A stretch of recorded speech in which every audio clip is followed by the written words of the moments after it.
Donc, on a vu la semaine dernière le 6e chapitre, on a vu dans la première partie du 6e chapitre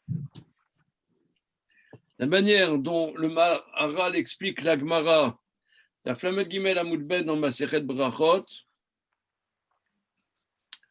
que les midot d'Hachem sont xérot et pas rachamim, que l'attitude de Dieu dans le monde et les mitzvot de Dieu dans le monde ne sont pas pitié, mais ce sont des décrets. Deux manières de voir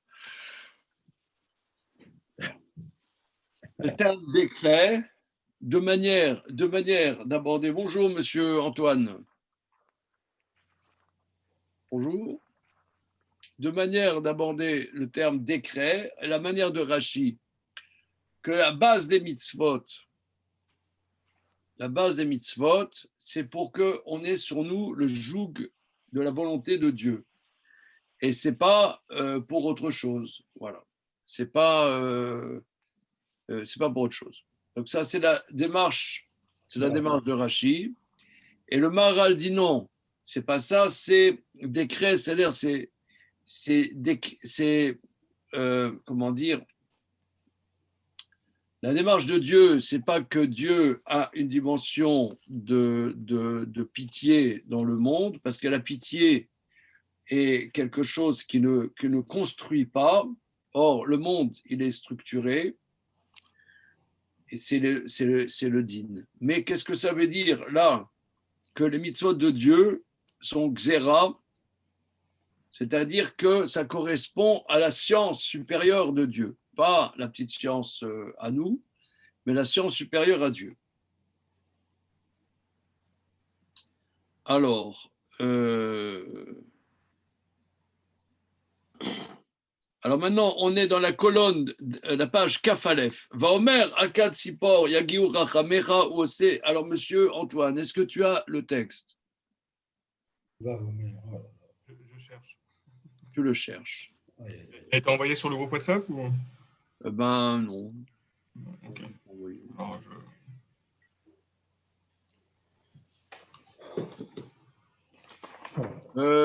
je ne sais pas, regardez, moi je ne connais pas Sepharia, mais il est possible que ça soit sur Sepharia.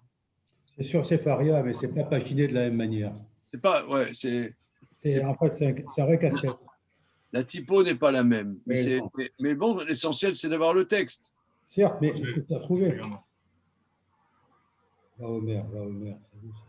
Mais Damien, tu peux l'envoyer à tout le monde, s'il te plaît? Je peux l'envoyer par téléphone, mais je l'ai envoyé à Antoine normalement. Attends, super. Merci Damien. Voilà. Je viens de le voir, je viens de recevoir. Super. C'est bon pour moi. Merci Damien. D'accord. On retourne en arrière ou on continue? On est reparti un peu en arrière ou dans le texte ou on continue?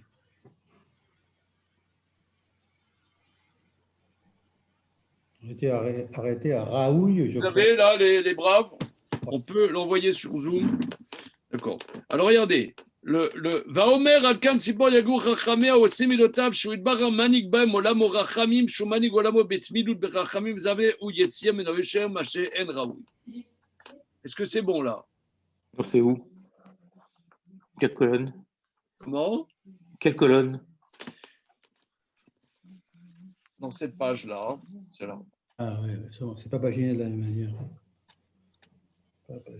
Regardez, que sais-je, va Omer Akan Sipor Yagiu Rachamecha, celui qui dit que ta pitié arrive sur la nichée d'oiseaux, il fait la conduite de Dieu, dans laquelle il conduit son monde. Il a fait pitié. Oui. Shumani Golamo Betmilut Berachamim, qu'il conduirait son monde de manière continue avec la pitié. Vedavarze ou Yetzina. Ça, c'est sortir de la droiture qui n'est pas convenable. Ça, on a développé la semaine dernière. Est-ce que vous avez le texte, s'il vous plaît? C'est bon. C'est bon? Bien. Maintenant, il va citer le Guide des égarés au chapitre Va Rambam Kata Besefer More Nevochim Chelek Gimel Perek Memchet. Est-ce que vous avez ça? Non. Non, il le cite. Non, je parle. Maïmo, non, le Maharal le cite. Non. C'est bon? Bien. Alors, le Rambam écrit dans le livre Guide des égarés, 3e partie, chapitre 48. Alors, oui, Kitam. Donc, il va le rapporter textuellement, selon la traduction de Shmuel ibn Tibon. Kitam Shiloh Haken. Alors, entre parenthèses, si vous voulez acheter le Guide des égarés, il y a une très bonne édition. C'est Moissonneuve et La Rose. Maisonneuve. Mais Maisonneuve. Maisonneuve et La Rose. Guide des égarés. C'est la traduction de Salomon Munk il y a 150 ans. Voilà. Et c'est un très bon, très bon outil de travail.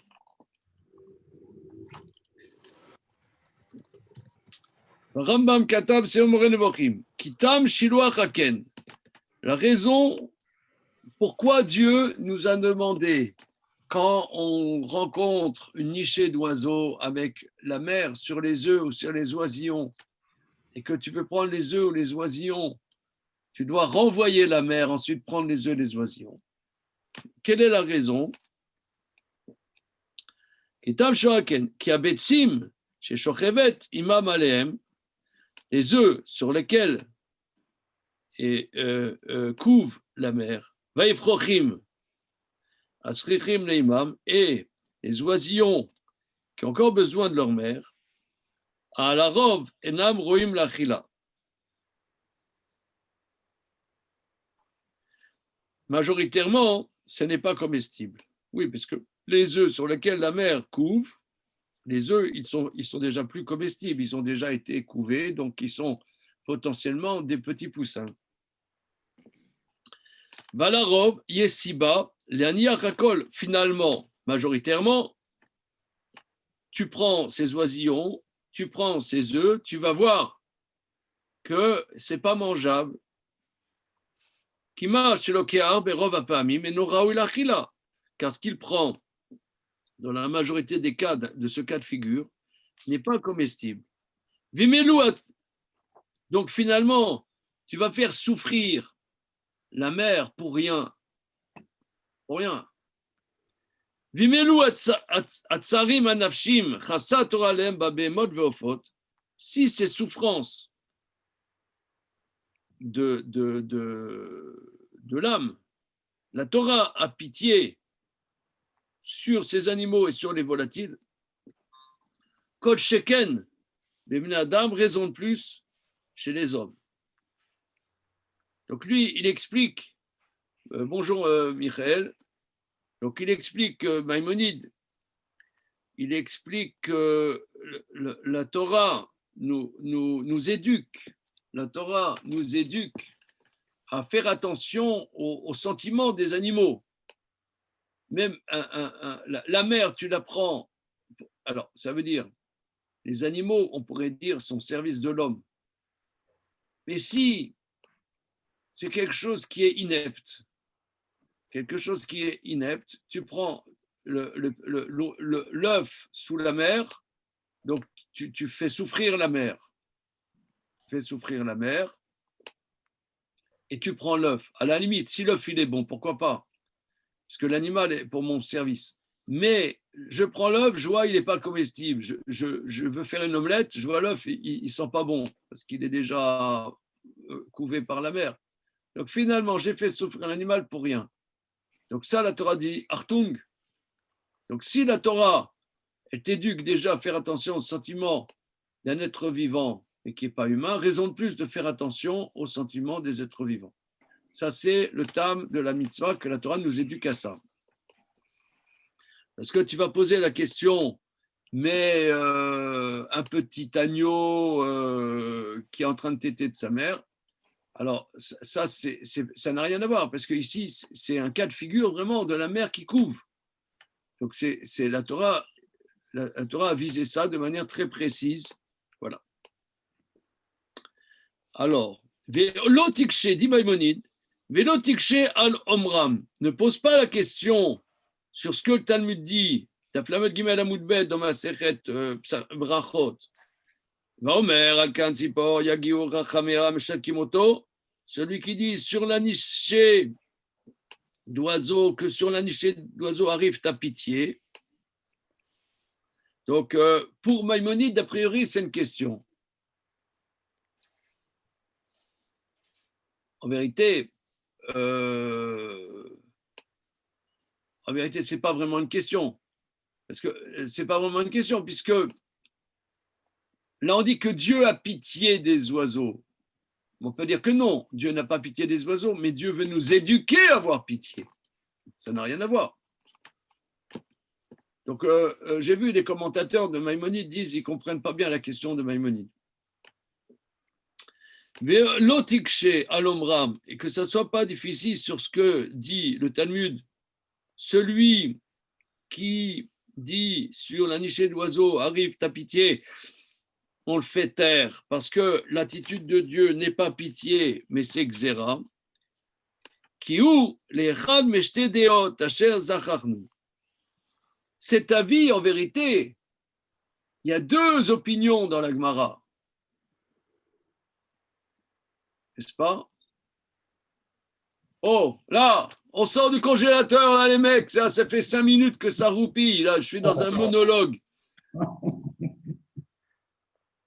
Oh, là. Est-ce que vous comprenez de quoi ça parle ou alors je vous prends le bottin en coréen du Sud? D'accord. Les mecs, ils sont même pas. Ils sont des gredouilles. Ils sont figés devant le respect, le kavod à leur maître. Ah ouais, ils sont figés, on dirait la galantine. Bon appétit. Non, mais, On dirait une tranche de la galantine. la Torah nous dit d'avoir pitié. Gélifié. Quand la Torah nous dit d'avoir pitié Tête de veau persillée. Oh, magnifique. Ah, c'est bon. C'est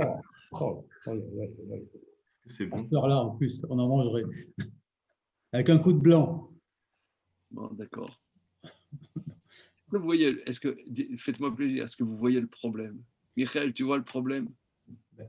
La Torah nous enjoint d'avoir pitié. Tu vois, est-ce qu'il y a deux explications dans la Gemara pourquoi on fait taire celui qui dit Akan Sipor Yagiu Rachamecha? Micro, s'il vous plaît. Oui. Je ne sais pas sur quel texte vous partez exactement là, mais.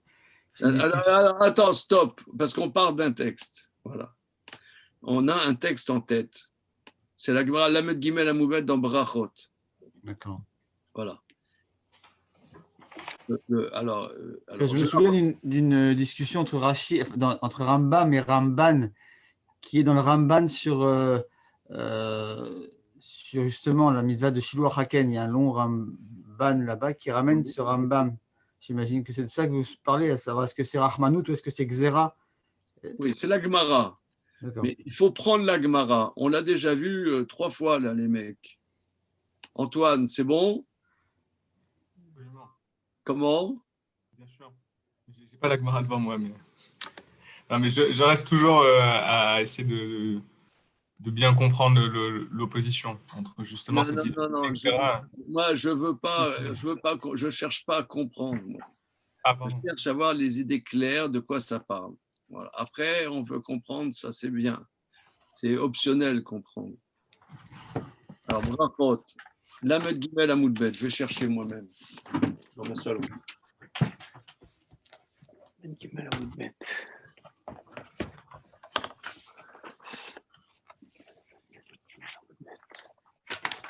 La roupille.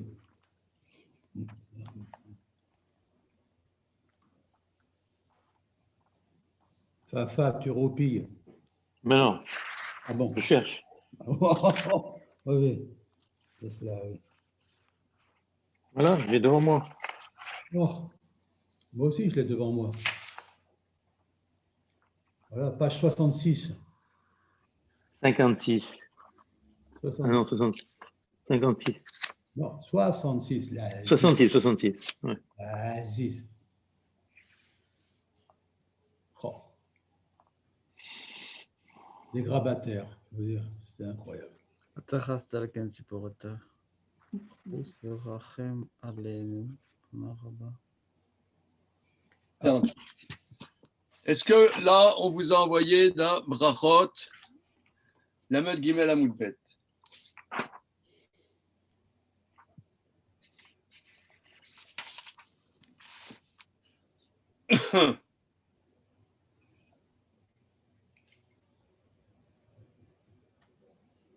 Alors, la Gemara dit, la flamme Gimel Amoudbet, Oui. tu as, Michael? Ouais, sous les yeux. Ouais. Alors, la Mishnah dit, Omer Alkan Tzipor Ego Chamer Ravatov Tzarab Shalom Modim Modim Hashem Goto. Celui qui dit sur, qui prie et qui dit sur la nichée d'oiseau, que sur la nichée d'oiseau arrive ta pitié, me chatki motor le fait taire. Bien. Gemara. La deuxième ligne large. Deuxième ligne large. Alkan Tzipor Yagiu Chachamera, sur la nichée d'oiseau qu'arrive ta pitié. Maïtama, pour quelle raison le fait taire? Pligeba tre amorae bemaarava. Discute à ce sujet 2 maîtres en Eretz Israël. Rabbi Yossi bar Ravin, Rabbi Yossi bar Zvida. Rabbi Yossi bar Ravin, Rabbi Yossi bar Zvida. Hadamar, lundi, mipne shematil kina bemase bereshit. Lundi, pourquoi, quand tu dis que Dieu a pitié des oiseaux, tu mets de la jalousie dans l'œuvre de la création? Pourquoi? Parce que les oiseaux, et pourquoi pas les tortues? Dieu a pitié des oiseaux, et pourquoi pas les tortues? Et pourquoi pas les ouistiti?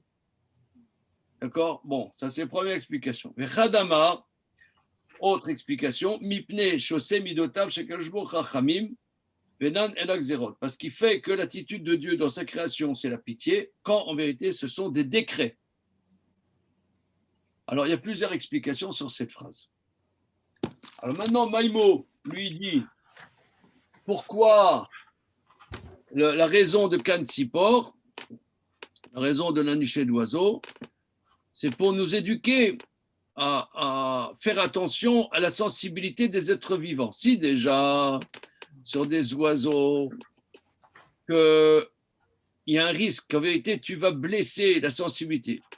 L'animal, il est pour l'homme, il est pour le service de l'homme. Mais encore faut-il qu'il y ait une utilité.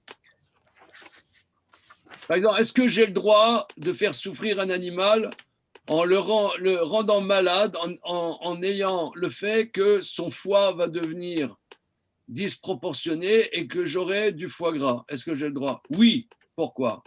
C'est pour la nécessité de l'homme, du besoin de l'homme. Mais si je le fais, que je mets le foie gras à la poubelle, là, j'ai fait souffrir pour rien. J'ai fait souffrir, si je fais souffrir pour quelque chose, c'est permis. Mais faire souffrir pour rien, ça c'est interdit. Donc c'est ça ce qu'il dit, ça n'a pas de sens. C'est ça ce que dit Maïmonide. Ah, mais il dit, mais c'est écrit. Donc finalement, c'est pour nous éduquer à la pitié. Donc Dieu veut nous éduquer à la pitié. Ah, mais c'est écrit que les décrets, le chemin de Dieu, c'est pas la pitié, mais c'est des xérotes. Réponse de Maïmonide.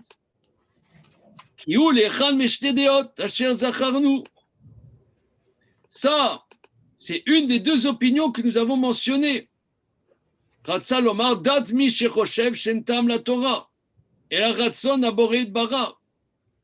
Ça, c'est d'après cette deuxième opinion qui est dans la Gemara. C'est d'après celui qui pense que les commandements de Dieu, il n'y a pas de raison aux commandements de Dieu. Mais nous pensons d'après l'autre opinion.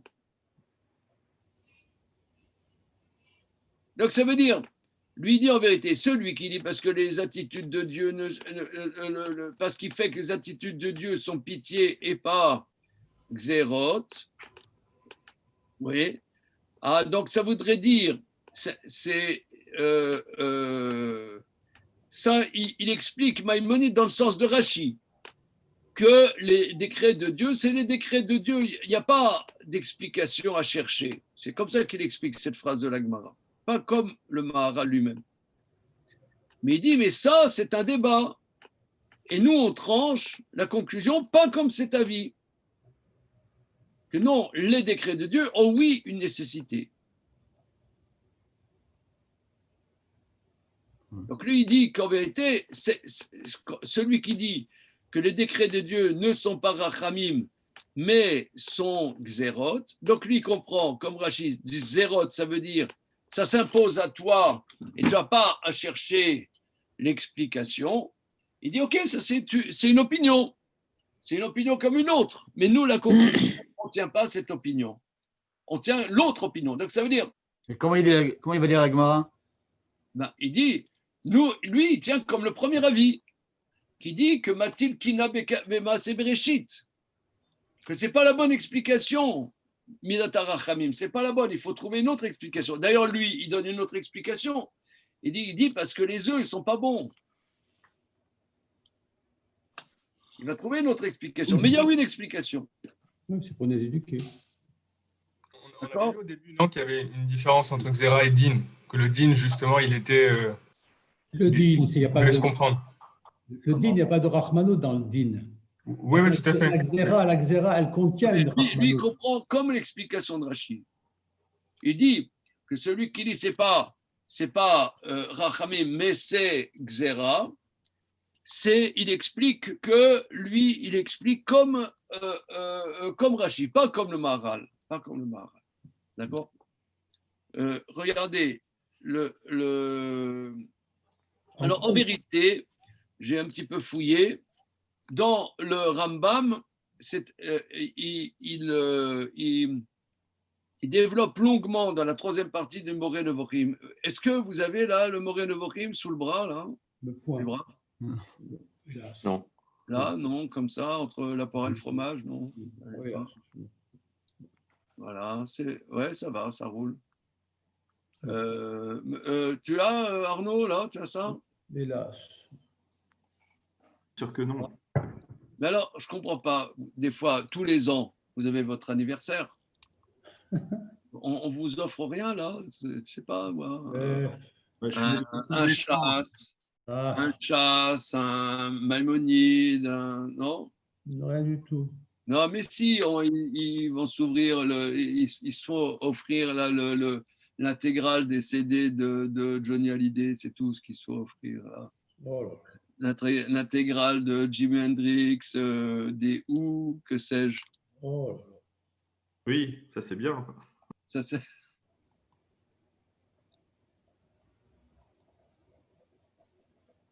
Bon, alors regardez. Fafa, tu as le guide des égarés? Non. Moi je l'ai en français, oui. Ouais, en français, ça va. Ok, j'arrive. Tu as, Damien? Non? Je vais vous le lire, c'est pas mal. Hein. Non, ça veut dire, quand je dis c'est pas mal, c'est idiot ce que je dis.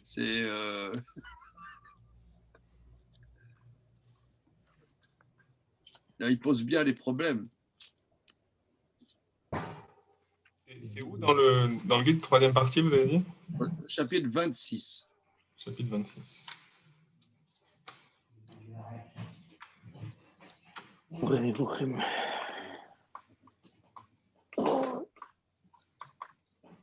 Alors, nous, on a vu que Rachidi, sur la Gemara,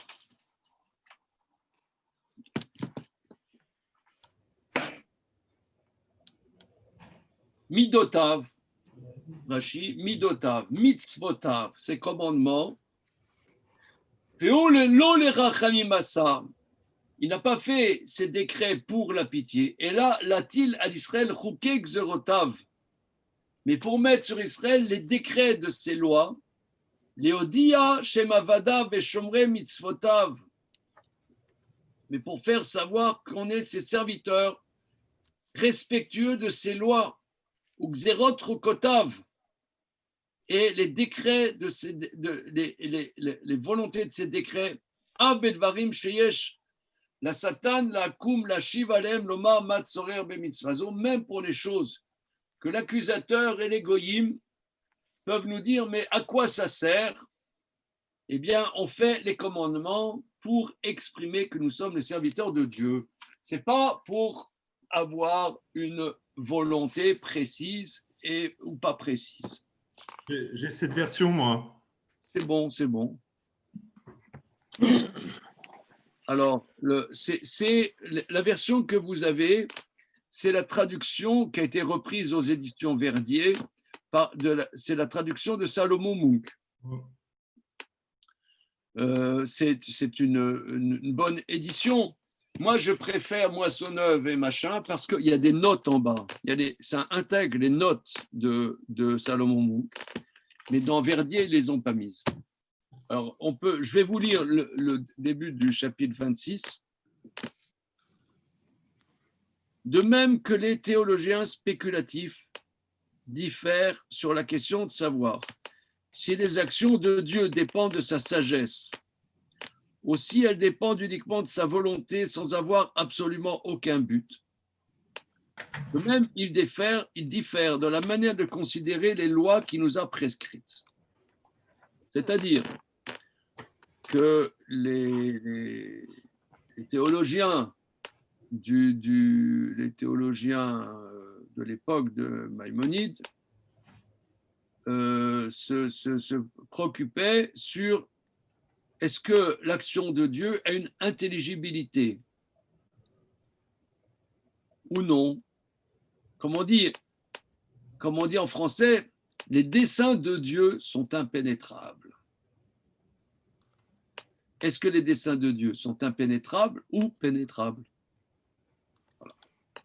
Alors, il dit de la même manière que cette question est une question posée par les théologiens,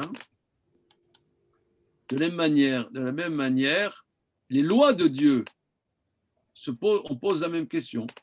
Est-ce que les lois de Dieu sont intelligibles ou non, elles sont là simplement comme volonté de Dieu, indépendamment d'un sens?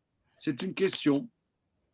En effet, il y en a qui n'attribuent à ces dernières aucune raison et qui soutiennent que toutes les lois dépendent de la seule volonté de Dieu. Mais quand même, entre parenthèses, Rachi, sous son air, il donne une raison finalement. Il dit c'est des décrets, mais ils ont quand même une fonction précise.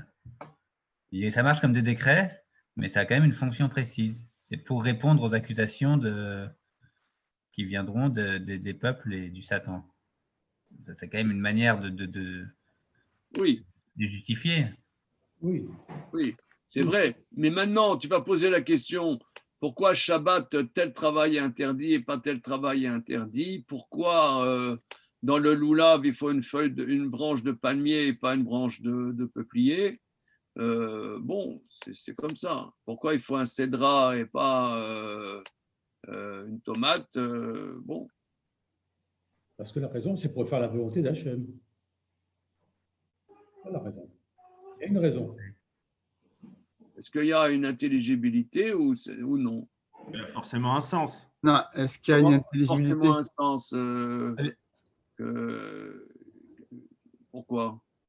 Non, vous voulez dire dévoiler à l'homme, mais de dire. La Torah, elle a forcément Comment? Obligatoirement un sens, puisque. Mais, je veux dire, Il y a forcément un sens, mais est-ce que j'ai étudié avec vous le Talmud, Rav Zizek, c'était la Torah doit avoir un sens. Ça fait des années, et ça vient de la Yeshiva et tout, voilà. Et vous me dites ça n'a pas de sens. Mais moi, j'ai pas d'opinion. Moi, on est en train de faire. J'en sais rien, moi. Donc maintenant, on me dit. Pourquoi j'enseigne à des débutants? Parce que je peux leur raconter ce que je veux, ils ne vont pas me contredire. Moi, je serai toujours un éternel débutant, ça, c'est pas un problème. Voilà, donc je peux te manipuler. Mais je peux être pas con, même en étant débutant. Enfin, Comment? Je peux être pas con, même en étant débutant. Donc. Tu ne peux Pas être bête, même en étant débutant. Oui, non, mais j'ai pas dit le contraire. C'est-à-dire que forcément, Par ça. contre, mais par contre, l'intérêt, c'est que l'enseignant peut vous raconter sa salade. Vous n'avez pas d'éléments pour le réfuter. Bah, d'accord, mais moi, j'étudie la Torah parce que j'ai un sens. Ah, d'accord, mais ça c'est ta Après, théorie, ça on est t'honore, quoi, mais alors on est on peut avoir d'autres théories. Non, mais on n'est pas chez les fous. Si je bouge le loulav à Soukot, c'est qu'il y a forcément il y a un sens. Mais ce sens, on ne l'a Que pas. je ne le comprenne pas, c'est un autre problème. Ah, d'accord, mais la question est, je ne sais pas moi, ça fait bon Hachem, ça fait des années que je mets des téphilines, mais tu me demandes pourquoi il faut qu'elle soit cubique. Alors, je n'ai strictement aucune idée. Oui, Alors, ben, d'accord, mais moi, là, j'ai lu par hasard. Strictement aucune idée. Alors Oui, là, d'accord. Ben, moi, j'ai lu dans un bouquin qui s'appelle Les échos de la parole, il donne un sens. Ok. d'accord, mais Ouais, c'est cubique. peut-être lui aussi, il te manipule. Mais ok, bon. J'ai l'impression que je parle avec Raoul Castro. On est sous influence, toujours. Pas de sens, on est sous influence. Le stalinisme ou la yeshiva des étudiants. Et le fait de penser, c'est déjà être sous influence. Non, mais Excusez-moi, Rav Zizek, l'argument, il n'est pas bon. Là.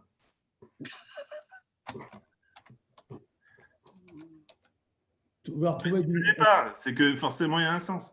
comment? Ça, c'est une volonté humaine de vouloir trouver du sens tout le temps. C'est même un peu de la chutzpah, de l'orgueil, de vouloir trouver absolument du sens. Alors que Hachem, il te demande quoi? Il te demande de faire sa volonté et de suivre ses voies. Non, mais Et sa volonté a un sens qu'on ne comprenne pas. Dans le zéro, quelque chose qui est autre chose que du din.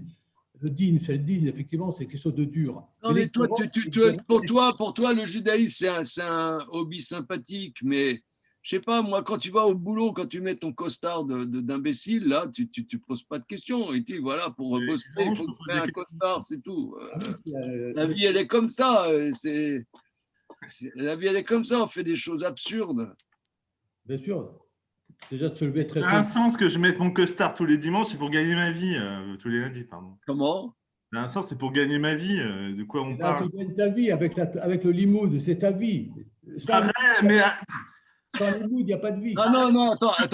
là, arrête, Attends. vos religions, là. truc Une de- seconde. de- Une seconde. Mais regarde, il y a C'est ma vie, Limoun, mais arrêtez. regarde, mais il y a des choses dans la vie.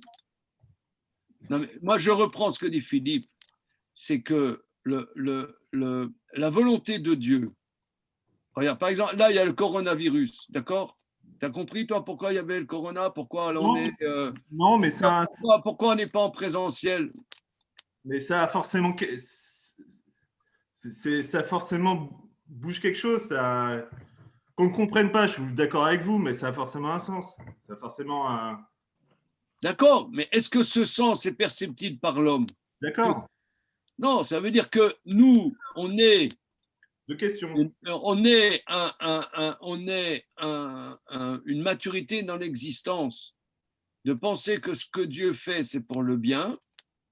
Ça peut être une certaine maturité. Mais que ce bien soit intelligible par l'homme, c'est encore autre chose.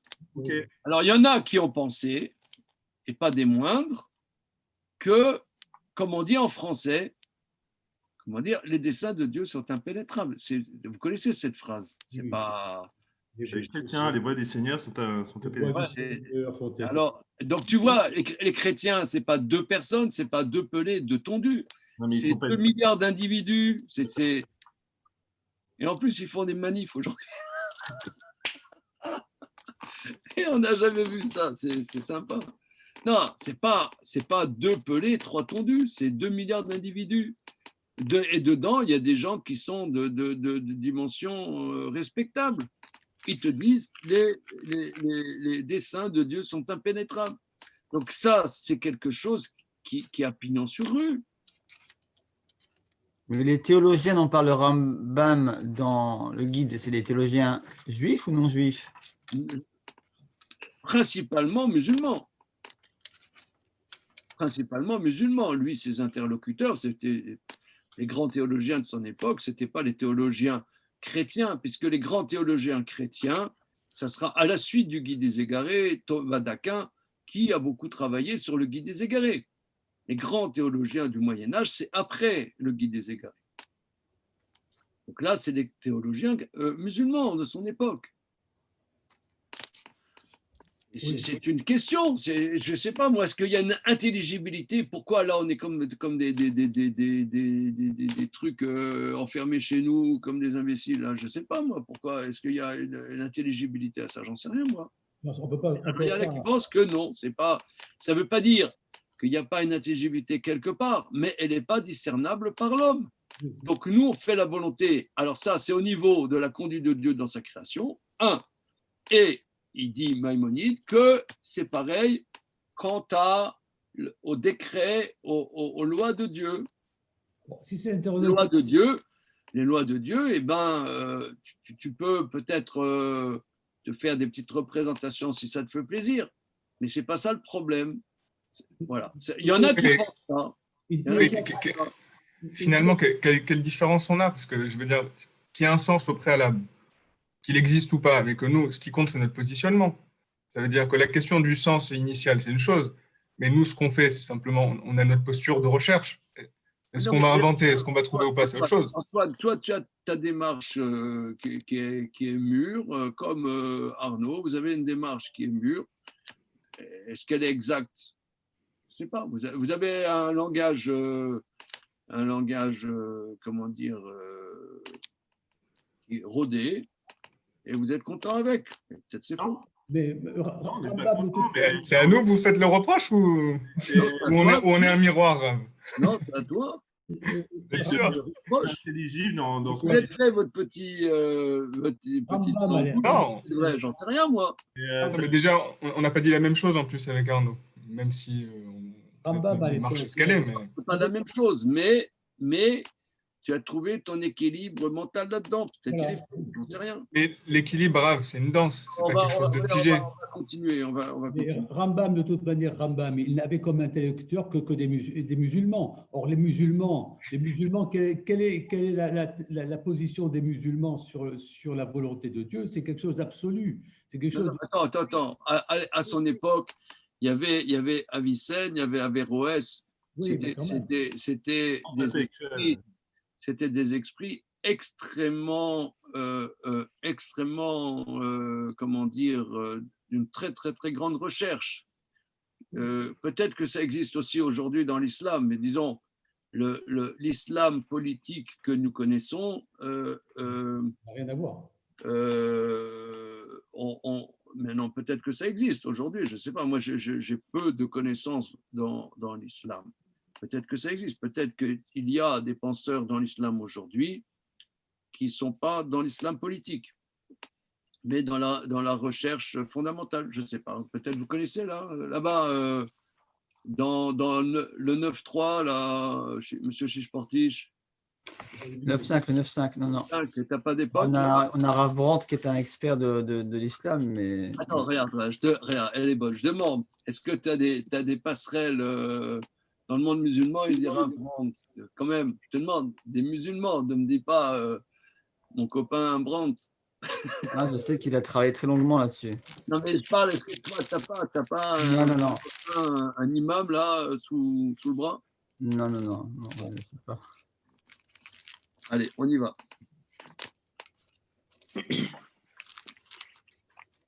Mais regardez, il faut faire attention à la propagande aussi. Parce que, bon, nous, on est juifs, on est à l'intérieur de la communauté. Mais vous parlez, par exemple, à un Français, un Auvergnat. Tu lui parles du judaïsme religieux. Pour eux, la représentation, il est possible, je ne sais pas, des juifs religieux, c'est les colons qui colonisent des terres en Cisjordanie. C'est possible. Hein? Oui, c'est pour le franchouillard profond, c'est sûr que c'est ça. Hein? Donc, si vous voulez, la représentation qu'on a et la réalité,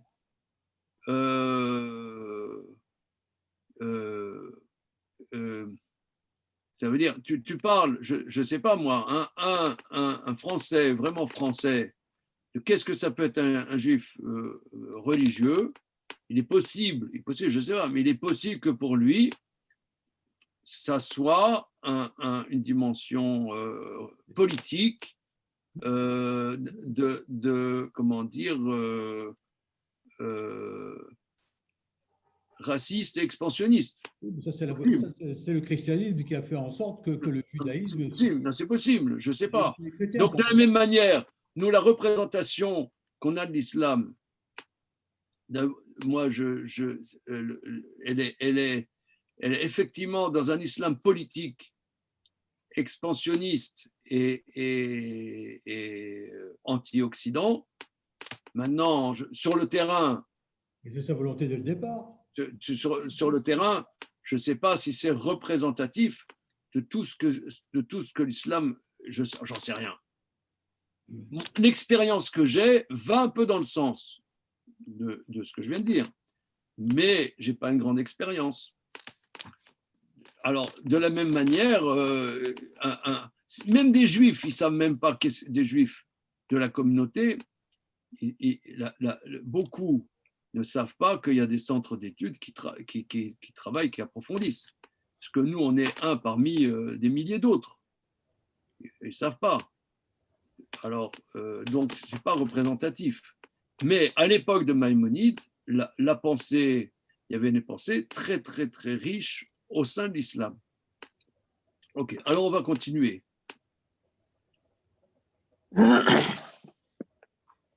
En effet, il y en a qui n'attribuent à ces dernières aucune raison aux lois de Dieu et qui soutiennent que toutes les lois dépendent de la seule volonté de Dieu, tandis que d'autres soutiennent que tout ce qui est prescrit ou défendu dépend de la sagesse divine et vise à un certain but, que toutes les lois ont une raison et qu'elles ont été prescrites en vue d'une utilité quelconque. Donc il y en a, il dit par contre, qui soutiennent que les lois positives ou négatives dépendent de la sagesse divine et visent un certain but.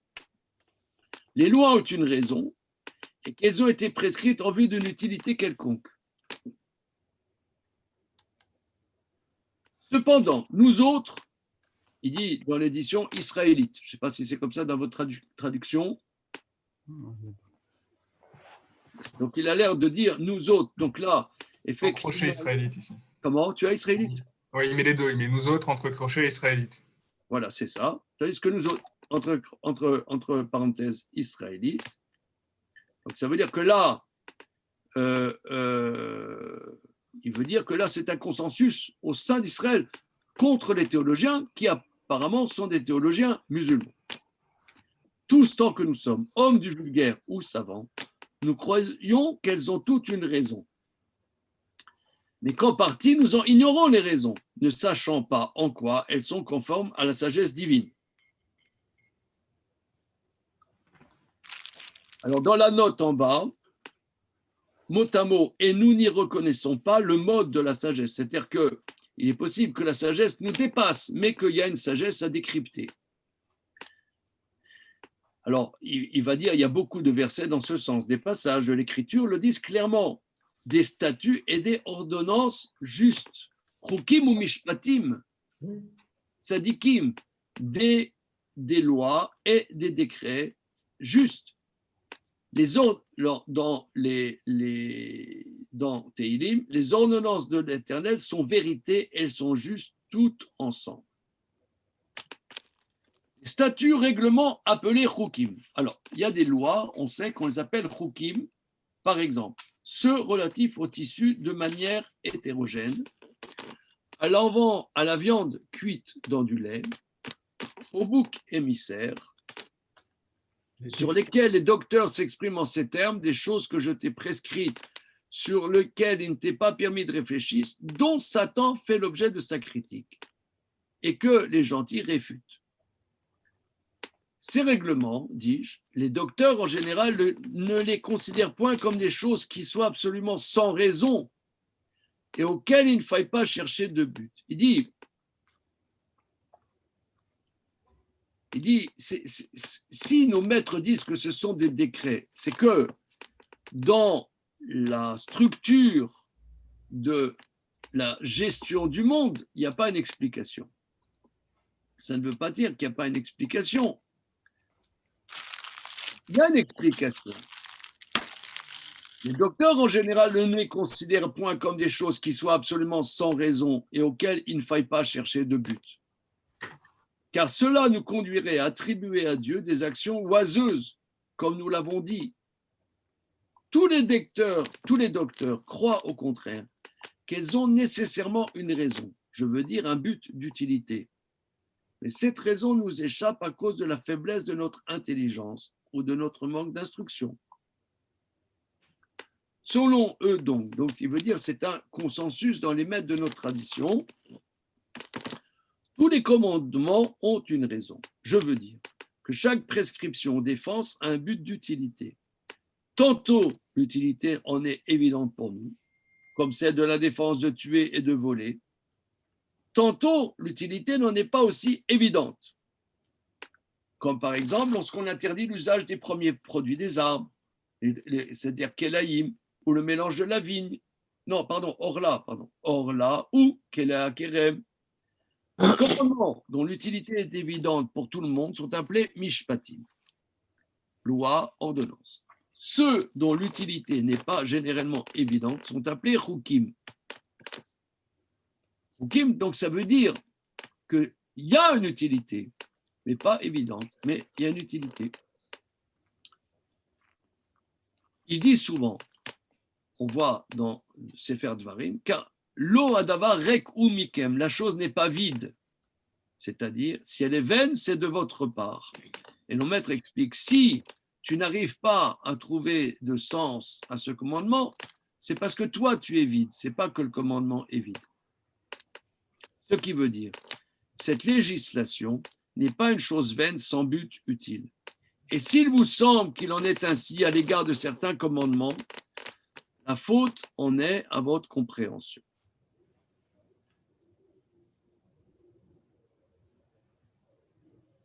Tu connais cette tradition si répandue parmi nous que Salomon connaissait la raison de tous les commandements, à l'exception de ceux relatifs à la vache rousse. Et de même, cette opinion des docteurs, à savoir que Dieu a caché la raison des commandements afin qu'on ne négligeât pas, comme cela arriva à Salomon, à l'égard des 3 commandements dont la raison est expressément indiquée. Bon, ça, c'est un sujet complexe que je ne vais pas aborder. Ce principe, il le proclame constamment dans tous leurs discours et les textes des livres sacrés l'indiquent également. Cependant, et ça, le Maharal l'a rapporté, j'ai trouvé un passage des docteurs dans Bereshit Rabbah qui paraît dire au premier abord, et ça c'est la thèse que Rashi va défendre, qui parle d'abord que certains commandements n'avaient d'autre raison que celle de prescrire quelque chose, sans qu'on eût en vue aucun autre but, ni aucune utilité réelle, que le but est le fait que ça soit un commandement, rien d'autre. Voici ce qu'on dit, et le Maharal l'avait dit plus haut, qu'importe au très saint qu'on égorge les animaux par le cou ou qu'on les égorge par la nuque. Tu peux donc inférer de là que les commandements n'ont d'autre but que celui de purifier les hommes. Comme il est dit, Imrat Hashem Tserufa, la parole de Dieu est purifiante. Donc là, on dirait qu'il n'y a pas un but, que ça soit par la gorge ou par le cou, ça ne change rien. Mais c'est pour qu'on fasse la volonté de Dieu et pour nous purifier. Pour s'éduquer. Alors, oui. Alors, là, quand tu dis pour s'éduquer, tu glisses. Parce que s'éduquer, on s'éduque par une maturation de compréhension. Oui, c'est fait pour ça. Non, le texte, il a l'air de dire non. C'est pour mettre son joug sur nous. Non, oui, c'est ambigu. C'est un joug qui arrive après que l'on ait vraiment embrassé toutes les possibilités de raisonnement. Et là, on se rend compte de ce que c'est que la profondeur de la volonté d'Hachem. Et c'est à ce moment-là que ce joug, qu'on appelle un joug d'ailleurs, mais devient quelque chose qui est une vie, qui est supportable, qui est le sens Non, mais profond de notre vie. regardez, toi aussi, tu as ton système déjà clos. Non, c'est pas... Si, tu as déjà ton... Non, c'est une idée que je lance. Hein. Oui, mais ton idée, elle est bonne, mais On peut en discuter. on arrive à une synthèse. Là, on essaie de déconstruire nos synthèses. Bon. On essaie. C'est Rachi aussi, non, qui nous explique que Bereshit, Réchit, c'est la sagesse en citant les proverbes. Donc, ça veut dire que c'est le même Rachi qui parle de Xéroth, qui nous précise que la base de la création, c'est comme la sagesse. Donc peut-être c'est nous qui ne comprenons pas, enfin, je parle pour moi, qui ne comprenons pas ce que veut dire Rachi, peut-être quand il parle de Xéroth précisément, ou quand il dit que ça s'impose à soi. Alors, mais regarde, c'est la thématique qu'il aborde là. Il aborde cette thématique, il dit, parce que Philippe Parizet, tu as raison de dire qu'ici c'est ambigu, puisque Kol Imrat Hashem Tserufa, les paroles d'Hachem sont purifiantes, elles purifient. Donc là, c'est ambigu. Elles purifient comment? Mais le texte, le début du texte, il y a une contradiction entre le début et la fin du texte. Le début du texte dit, qu'est-ce que ça change pour Dieu qu'on fasse l'abattage par la gorge ou par la nuque? Donc ça veut dire c'est la volonté de Dieu. Donc ça a l'air d'être qu'il y a un arbitraire. Prenons le texte. Moi, je n'ai pas d'opinion. J'essaie de voir qu'est-ce qu'il dit. Et le fait de dire... Alors, une seconde. Bien que ces paroles soient fort étranges, à première lecture, ça a l'air d'être, il y a thèse, antithèse. Donc, ça a l'air une antithèse complète. Bien que ces paroles soient fort étranges, les docteurs ne se prononçant nulle part dans un sens semblable. Et que, a priori, c'est contradictoire avec l'opinion, comment dire, consensuelle de tous les maîtres, dit-il. Je les ai interprétés, comme tu vas l'entendre, de manière à ne pas abandonner la doctrine qu'ils ont constamment proclamée.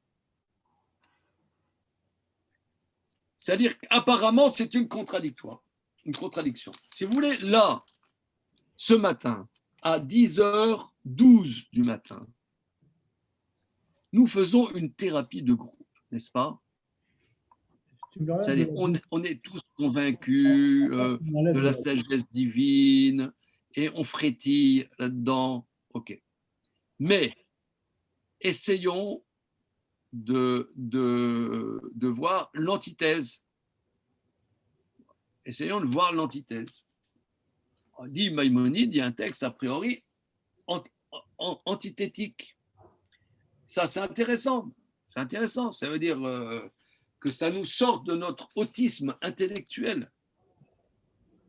Alors, mais il dit, néanmoins, lui, il martèle, il dit, ce texte en première lecture est antagonique, mais étant donné que lui, il martèle qu'il y a un consensus absolu chez les maîtres de notre tradition que les décrets ont un but, une intelligibilité pour l'homme. Donc, il faut trouver une synthèse, c'est ce qu'il va dire. J'ai interprété de la manière suivante ce texte, de manière à ne pas abandonner la doctrine qu'ils ont constamment proclamée et à ne pas nous écarter du principe sur lequel on est d'accord, à savoir que tous les commandements ont un but réellement utile. Car, comme dit le verset, Lo adavar rek ou mikem, la chose n'est pas vide de vous. Pas vide, c'est-à-dire, comme il est dit d'ailleurs, je n'ai pas dit à la race de Jacob, cherchez-moi en vain. Je suis l'Éternel, proférant la justice, proclamant l'équité. Donc, c'est-à-dire que le prophète Ishayahu hurle en disant, ne dites pas que je suis absurde. Il hurle. Vous aimeriez que ça soit absurde. Vous aimeriez. Eh bien non. Alors, comment faire? Ce que tout homme d'une saine raison doit croire à cet égard. C'est ce que je vais dire. Les dispositions générales des commandements ont nécessairement une raison et ont été prescrites en vue d'une certaine utilité. Mais les dispositions de détail, a-t-on dit, n'ont d'autre but que de prescrire quelque chose. Ainsi, par exemple, le précepte de tuer les animaux pour le besoin d'une bonne nourriture est d'une utilité évidente, comme nous l'exposons.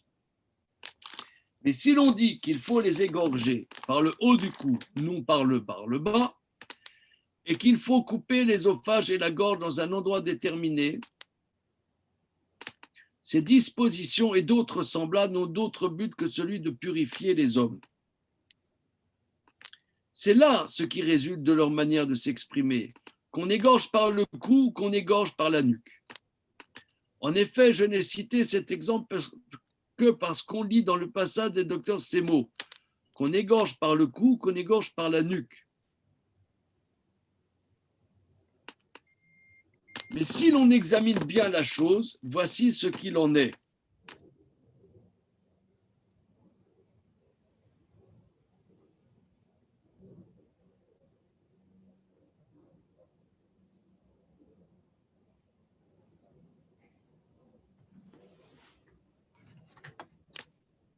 Comme il y a nécessité de se nourrir la chair des animaux, on a eu en vue de leur infliger la mort la plus légère et en même temps d'obtenir cela de la manière la plus facile.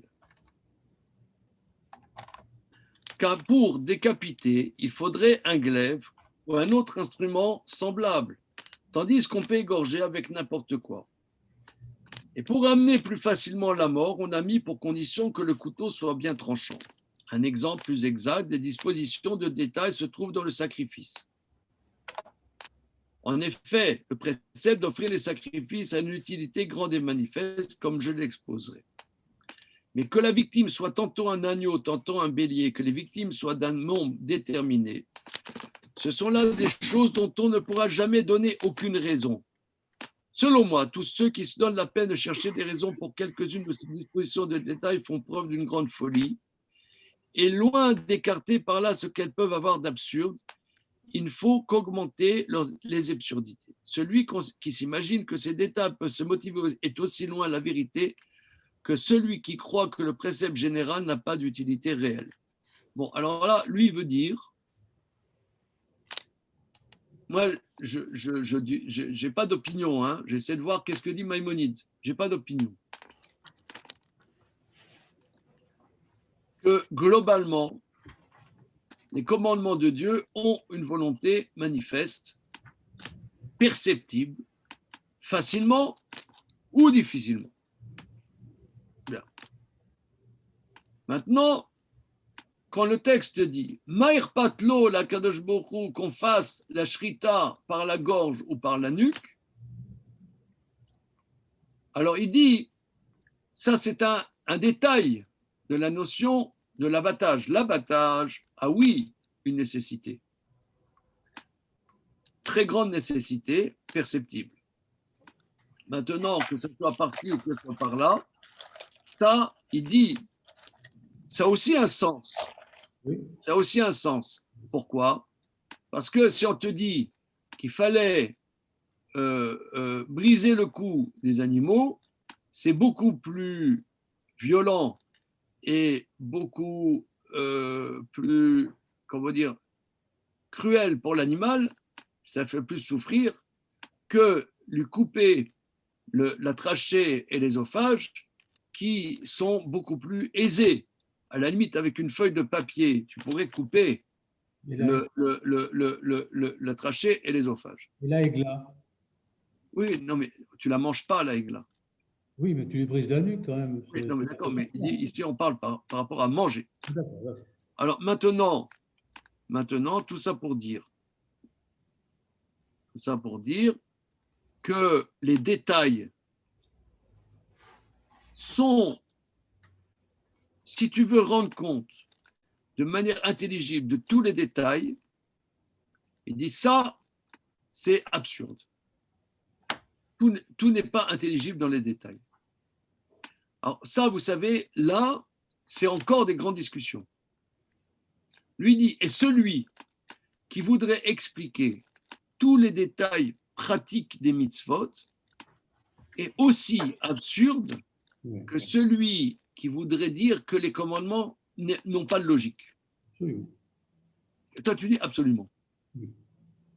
Parce que ces commandements, ces hukim que nous ne comprenons pas, le fait d'abattre une bête par la gorge à un endroit précis, trucs comme ça, ça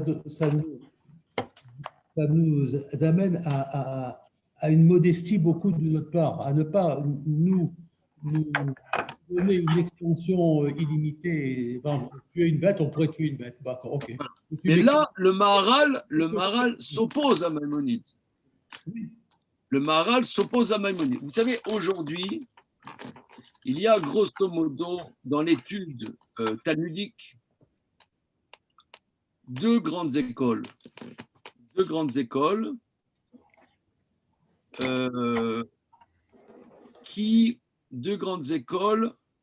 Alors, ce que je vais vous dire, je ne domine pas 100% le sujet, mais il y a une centaine d'années, il y avait deux grands maîtres, Rav Reim de Brisk et Rav Shimon Shkop. Aujourd'hui, vous avez les shivot de Brisk, ouais, et qui sont fondés sur les enseignements donc du grand-père Rav Reim de Brisk. Rav Reim de Brisk a développé une forme d'étude beaucoup fondée sur Rambam et fondée beaucoup sur le Guide des Égarés. Parce que ce que dit ici Maïmonide a un écho puissant. Un écho puissant, c'est-à-dire que globalement, les commandements ont une intelligibilité.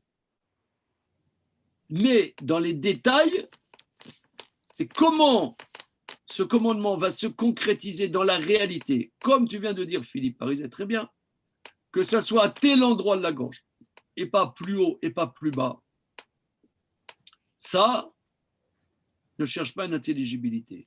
Là, c'est franchement un décret. Ça, c'est ce que toi tu dis pour nous rendre modestes. Mais il y en a qui ne sont pas d'accord, qui disent que même dans les micro-détails, il y a une intelligibilité. Ça, c'est notre démarche. C'est une démarche qu'on pourrait appeler la démarche de Rav Shimon Shkop. C'est intelligibilité tout azimut. Donc, d'après Maïmonide, il y a un moyen terme. C'est ça qui est très, très important dans ce paragraphe et qui a des incidences dans le mode d'étude talmudique, encore aujourd'hui. Ça va, Damien, là? Ça roule? Ça va. On peut voir la bouille, là, du môme. Un nouveau talmide est rentré. Oh! Mais il a grandi, là. Ah oui, il a grandi. Ah, il a super grandi. Ah ouais. Tous les jours. Tous les jours. Voilà. Super. Alors, tout ça pour dire, je reprends ce passage. Selon moi, tous ceux qui se donnent la peine de chercher des raisons pour quelques-unes de ces dispositions de détail font preuve d'une grande folie. Et loin d'écarter par là ce qu'elles peuvent avoir d'absurde, c'est-à-dire que eux, ils veulent donner une intelligibilité aux détails, ils ne font qu'ajouter de l'absurde à l'absurde. Celui qui s'imagine que ces détails peuvent se motiver est aussi loin de la vérité que lui qui croit que le précepte général n'a pas d'utilité réelle. En vérité, celui qui veut donner de l'intelligibilité à tous les détails, il veut dire, est aussi absurde que celui qui veut dire que les lois générales n'ont pas d'utilité. Donc il y a un moyen terme. Et il veut expliquer comme ça que qu'est-ce que ça change à Dieu, que ça soit par le cou ou que ce soit par la nuque. Ça veut dire c'est un détail. Ce détail, là, comment ça se concrétise dans la réalité, ça, c'est un joug. Ça, c'est un joug.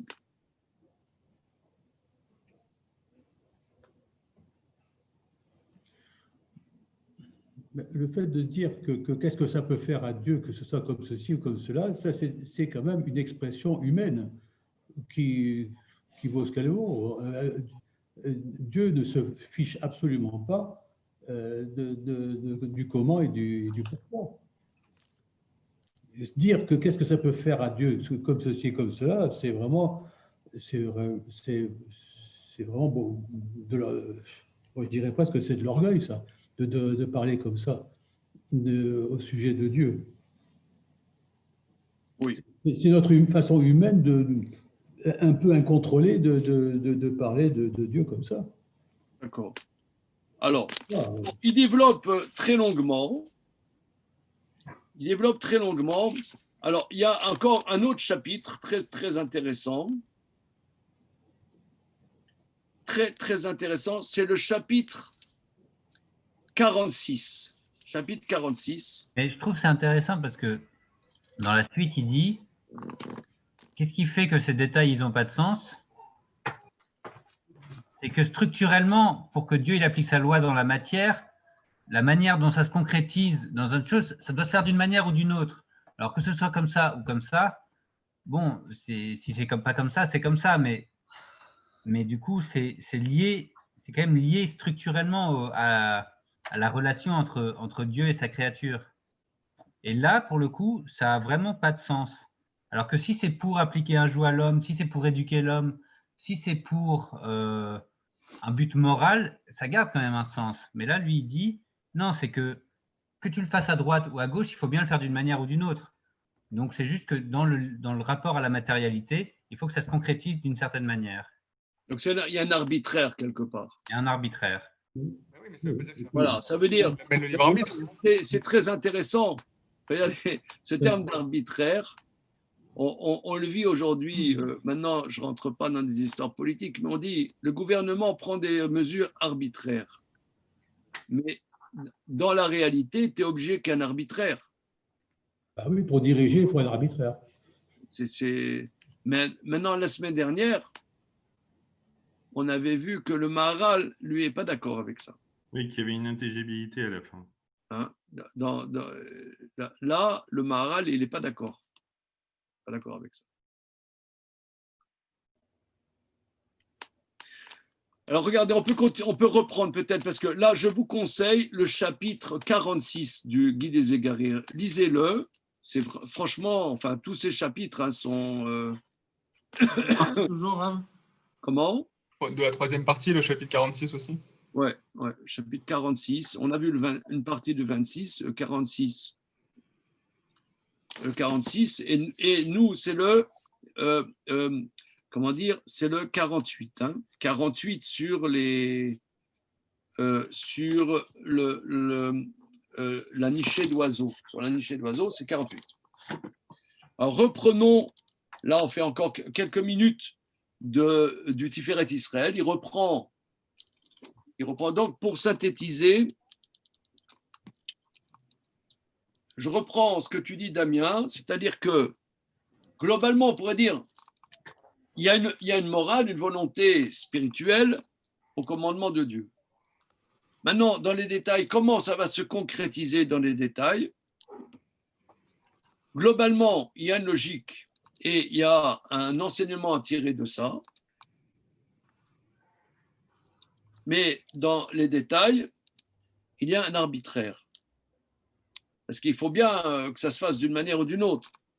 Donc, si tu veux presser le citron sur les détails de la concrétisation, c'est aussi absurde que de dire que les lois de Dieu n'ont pas de sens. Alors, ça, c'est ce que dit Maïmonide.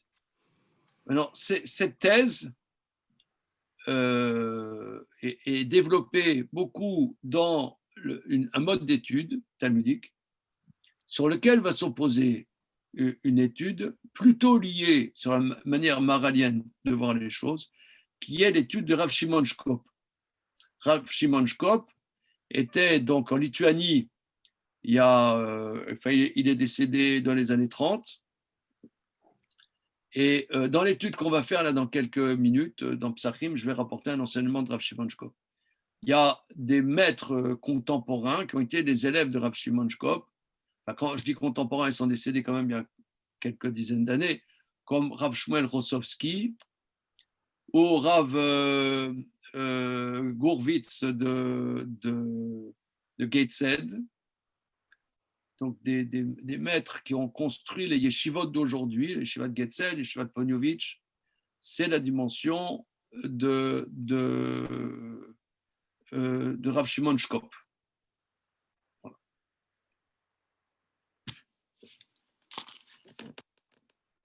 Il s'oppose. Rav Shimon Shkop a été un élève de Rav Chaim de Brisk, mais quelque part, il a pris une tangente, une autre démarche contre Brisk. Voilà. Et c'est vrai que Rav Abitbol, donc mon maître, s'oppose nettement à la démarche de Brisk. Bon, il y a des débats. Hein, il y a des débats. Pour Hachem, il y a des débats. On n'est pas monolithique.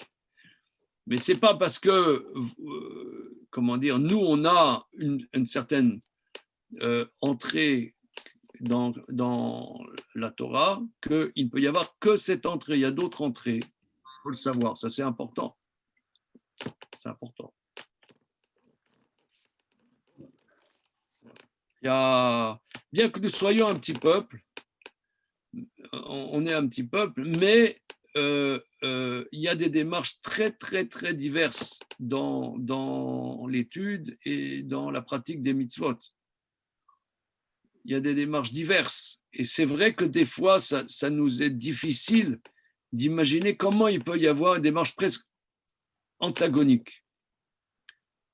Et je pense que c'est important de s'éduquer, de savoir qu'il peut y avoir des démarches antagoniques. C'est important, c'est très important.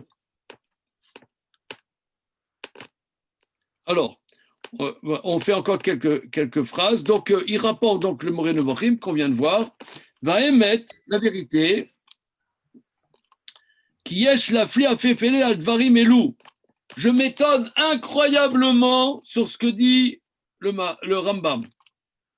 L'Omar, un Mishnah, Chenouya, Bilimar Loket, sur une Mishnah, que celui qui dit Akan Sipor Yagiou, Rachamecha, Meshat Kimoto, Vegam Ishnouya Belshonam, et Masred Megillah, cette Mishnah est rapportée telle qu'elle dans le traité Megillah, la Moraïm Parshua Betama, et que les Amoraïm ont expliqué la Mishnah, Velo Raïnu, Velo Shamenu, Potsepe, Metzavsen, Negda, Lomar, Alakol, Shena, Alacha.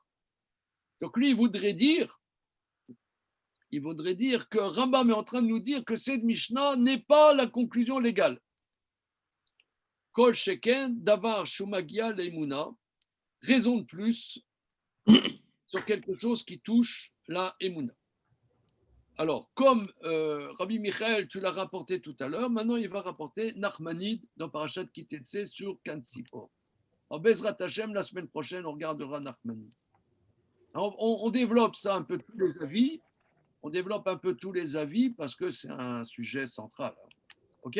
C'est bon? Allez, vive la France!